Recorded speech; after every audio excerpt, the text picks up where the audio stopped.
Hey guys, SGT here, and I'm back with Gerald Celente of the TrendsResearchInstitute, forecasting worldwide since 1980. Gerald is one of the truth tellers in the community, and therefore he's a friend to liberty and a friend to us. Gerald, welcome back. Thanks for having me. Thank you. I really do appreciate your generosity, your time, your knowledge, your intellect, and your courage for speaking truth. Gerald, you'll say the things that most others won't. Where would you like to start? Should we talk about the rot at the top, these banksters, these criminals, or should we talk about the Paul Ryan selection here with Romney? Where would you like to start? Well, let's start with the Ryan. That's in the news right now. I have to tell you, I began my career, I used to run political campaigns in Westchester County, which was the richest county in the United States, and I was the assistant to the Secretary of the New York State Senate, and I taught at St. John's University. Of course, I had devised American politics and campaign technology, how to run campaigns. And anybody that would have come up with a plan like this would have gotten an F. How could anybody be so stupid to launch your vice presidential selection on a Saturday morning at 9 o'clock? I mean, don't they get the time zone thing in their head? You're sleeping out west, Midwest, and Mountain State, and barely waking up in the East Coast. Saturday is the least watched and followed news day of the week, and it was just moronic. And of course, the selection is as well. And watching the whole performance, with the Battleship Wisconsin behind them, I encourage everybody to go to YouTube and watch a clip from Fredonia with Duck Soup with Groucho Marx. I mean, it was Fredonia, man. It was straight out of it. It was show business for ugly people. And what we're looking at is the selection. And if you go back to our Summer Trends Journal, 2011, we did a whole profile on Paul Ryan. This is a suicide mission, and that's what we wrote. We began it with saying, not playing with a full deck in the spring of 2011. Remember, we're writing this in the summer of 2011. Republican hopefuls, we're talking about the candidates, were on a political suicide mission. Yes, entitlement excesses had to be addressed, but making that the main focus of their campaigns was a strategy that might have been devised by insidious Democratic infiltrators. And then we went on to talk about Paul Ryan's programs and about Social Security, Medicare, on and on. And this is this platform that was put forward by Paul Ryan that became the Republican platforms led us to forecast on October 3rd, 2011, that Obama would again win the presidency, given who the front runners were in the Republican Party and what they were running on. So this is pure stupidity but again, that's who they are. I mean, all of them, as I look at it, it's a freak show.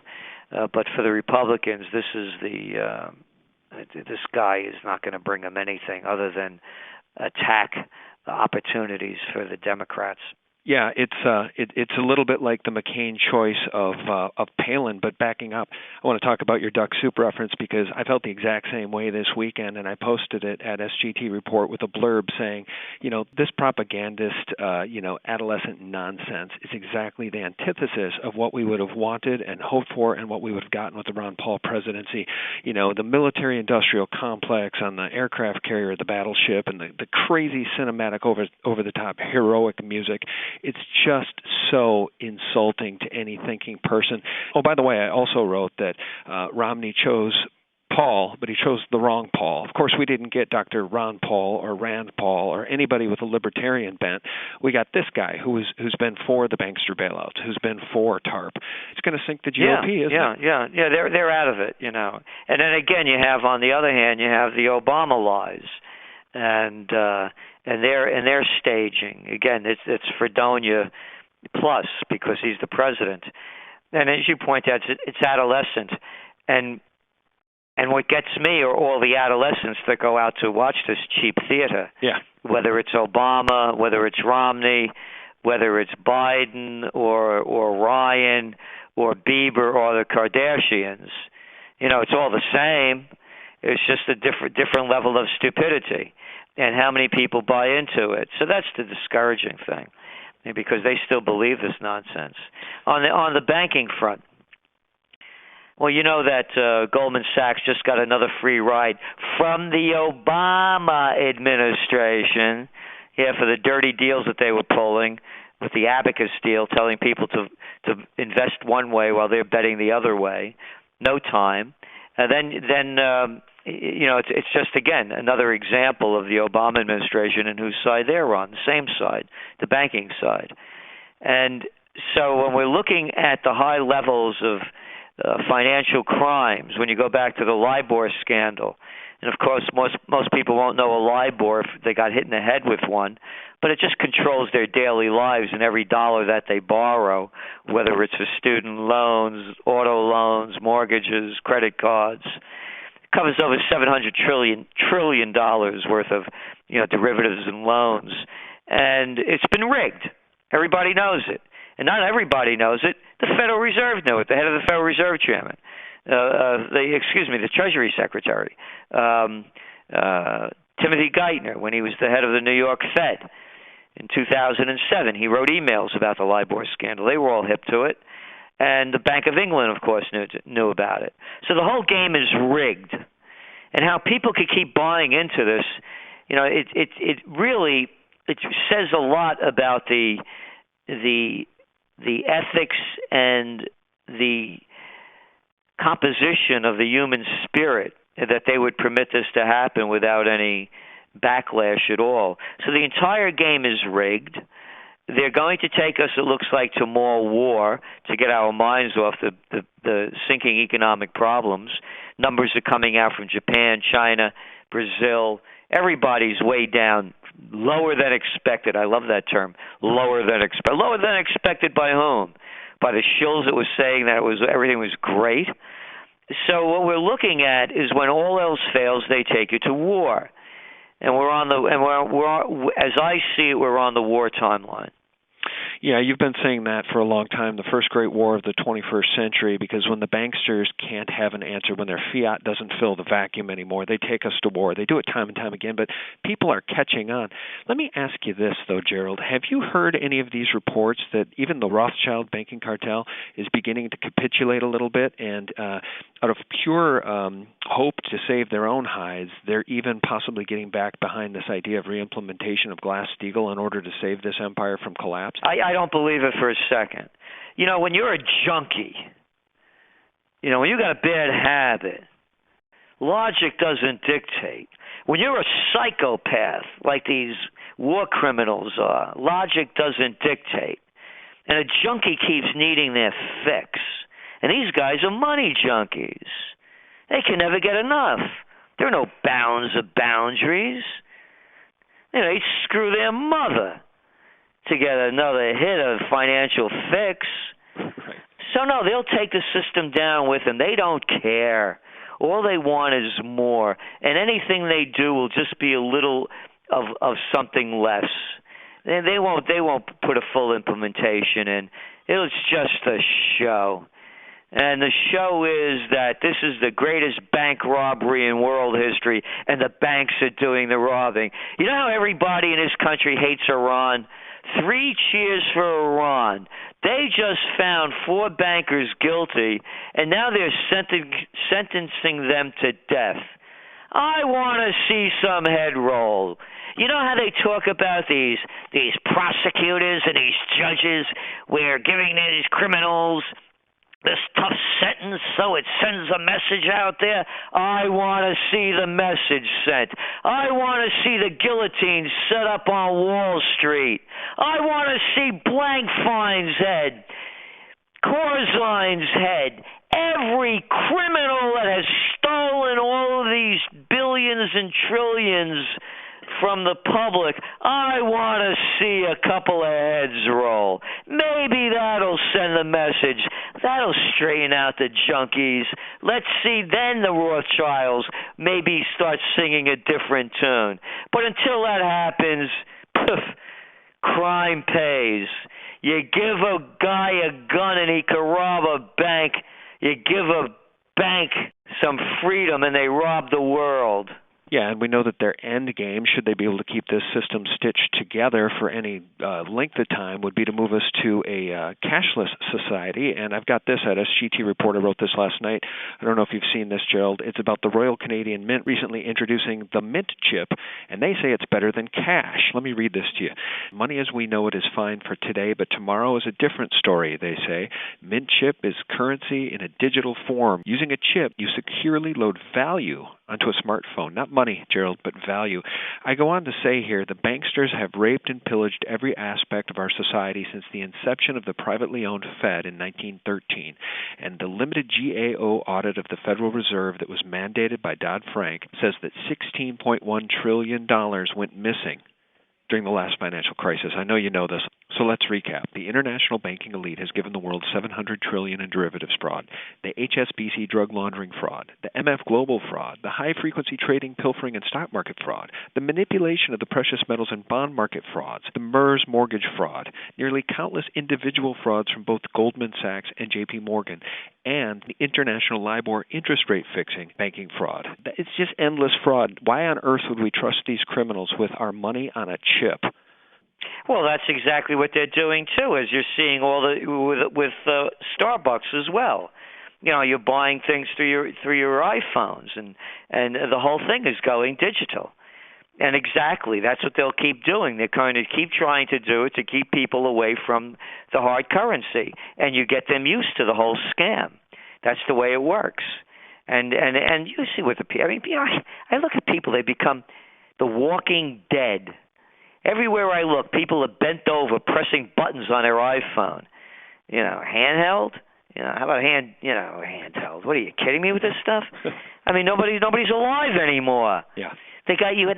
So they get you technologically. Your brain becomes dead. Yeah. So digital money makes perfect sense in a digital world where people are no longer have feelings, emotions, or attachments. You know, it's mind manipulation at its perfect level. Let me ask you this, because I want to be respectful of your time. We don't have a lot of time with you today. Let me ask you this before I let you go. You're right. People aren't thinking. But for those who are and who are reading your material and my material and InfoWars and others, Zero Hedge, those people who are thinking, even when we do reports about the potential for the implementation of martial law if the system is to collapse, we get a lot of shills coming out calling us doomers, saying, oh, give me a break, that's ridiculous, there would never be martial law, you're a doomer, you're a gloomer. What do you think the reality is here? This could get really ugly when the system finally comes down, and the government seems to be preparing for it. Of course they are. This is what we've been writing about. It was the beginning of the year, our TrendsJournal. You know, Battleground USA, they've taken all our rights away from us, and they continue to do so. It's only going to get much worse. And it's not only in the U.S., it's throughout the world. You know, everybody knows in the financial sector that this thing is under collapse. Mm-hmm. Again, look at the numbers coming out around the world. You just had your worst week in the emerging market stocks in months. Look, under the National Defense Authorization Act, the police they repeal the Posse Comitatus Act of 1878, and now police could take on military duties. Duh. You wonder why they did that. I mean, come on, you know.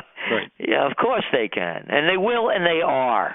But here's the thing I've been saying in my interview with Suzanne Posel, a skilled writer, and others. I've said, look, the military had a hard time locking down Baghdad. They couldn't do it. So what's the reality of rolling out martial law in this country? It's ridiculous. They couldn't lock down New York City or Chicago for more than a week. Oh, yes, they can. I would disagree. This is because not only the military, the police have become the military. You look at the actions of the police. Look at the way they dress. You know, they're geared up as military, and they're not going to stop. They're going to keep doing more and more of it. So that's what we see happening. And the military is the police. Police is military. It's all one. You know, and the people don't have courage in this country. I mean, very few do. Most people, again, you know, you look at the presidential reality show, like little children in the peanut gallery jumping up and down, cheering for their clown. And so I have to disagree with you. I think the military will and they can, unless the people stand up before it happens, and I don't see that happening. You know, my motto for 2012 election, stay home, don't vote. 40% or less, 40% or less. 40% or less of the people turn out at the ballot box. We could call this system invalid and illegitimate. Great insight, Gerald. We need to swear the system off. It is corrupt. It needs to be done away with. Let me ask you this final word. The Second Amendment is the key to our liberty. It wasn't put in place so that we could hunt. It was put in place so that we could throw off a tyrannical government, or at least protect ourselves from a tyrannical government. What do you make of the attacks on the Second Amendment, and how do we make sure we keep it? Oh, the attacks on all of them. I mean, it's just one after another. And we don't have a freedom of speech. We don't have a freedom of assembly. We have Fourth Amendment rights. I mean, look at that. They're peering into every aspect of our lives. One after another. I'll tell you, here's what it comes down to for me as I keep looking at this. Nothing is going to change until the individual changes. When you have courage and dignity and respect and integrity and passion, you don't take other people's bullshit. And there's that wonderful saying, when the student's ready, the teacher appears. Right now, I don't see the students ready because the teacher's not appearing, because the people aren't in shape physically, emotionally, or spiritually. And until enough individuals find out who they are, what they're about, and their purpose in life, nothing is going to change. And so when the people are ready, the leaders will appear, the teachers will appear, and a brighter future will appear. But the question becomes, when you wake up every day, what am I going to do to change things for myself? How do I become that better person? And I really, that's the way I look at it now, is when enough people change, then everything will change. But until that time, it'll be the same. Well, I want to leave you with this, just for you. I want to leave you with this as I thank you for your time and let you go. You're the teacher, and the students do appear. People are listening to what you're saying, and the information you share resonates. It's a message of liberty, it's a message of truth, and it's a message of honor, and for that we're grateful. Gerald Celente of the Trends Research Institute and the Trends Journal, thank you so much for your time. Tell people how they can find you on the Internet. Yes, TrendsJournal.com, TrendsJournal.com. And remember, honor and dignity it's with the individual. I'm just one of, we're all in this together. And again, when the individual rises to higher levels, then everything changes. Yeah, you're a good man, Mr. C. Thanks for your time. We really appreciate it. Thank you. Bye-bye. Bye-bye. Thanks so much for watching and spreading this information with friends and family. Together we can take liberty back. And check out my new website, thelibertymill.com. Thanks for watching.